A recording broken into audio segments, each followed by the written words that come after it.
Balikan natin ang nakaraan mga bro. Ilan taon na ang nakalipas, sinabi ng South Korea's Hanwha Systems na magkakaroon ng ELAC Hunter Hull-mounted sonar ng ELAC pa ang bahagi ng Wärtsilä Group para sa mga Del Pilar-class frigates bilang bahagi ng Del Pilar-class frigate upgrade project ng ating Philippine Navy. Ngayon, ibinabalita ko sa inyo mga bro na ang German company na ELAC Sonar ay kumpirmado na nagtagumpay sa mga sea acceptance test ng Hunter 2.0 hull-mounted sonars na inilagay sa Del Pilar-class frigates ng ating Philippine Navy. Wow, talagang malaking achievement yan. Paghandaan nyo na ang mga panginginig sa excitement mga bro. Ang Hunter 2.0 ay maisasama sa Hanwha Systems Naval Shield Integrated Combat Management System na nakalagay sa mga frigates. Parang isang orkestra ng pinakabagong teknolohiya na nagkakasabay upang lumikha ng isang malakas at matibay na puwersa sa dagat.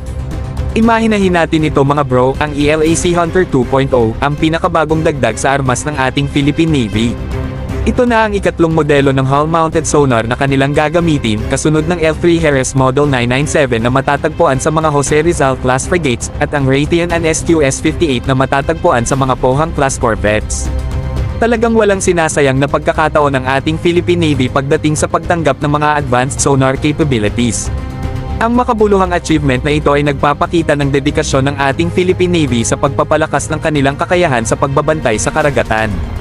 Sa paghahanda nila ng Del Pilar-class frigates na may pinakamodernong Hunter 2.0 sonar, mas malaki ang kanilang situational awareness at mas nagiging handa sila sa mga potensyal na banta sa malawak na karagatan.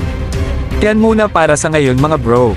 Huwag kalimutang i-smash ang like button, i-subscribe ang ating channel, at abangan ang mga nakakabilis pusong balita mula sa mundo ng teknolohiya sa depensa.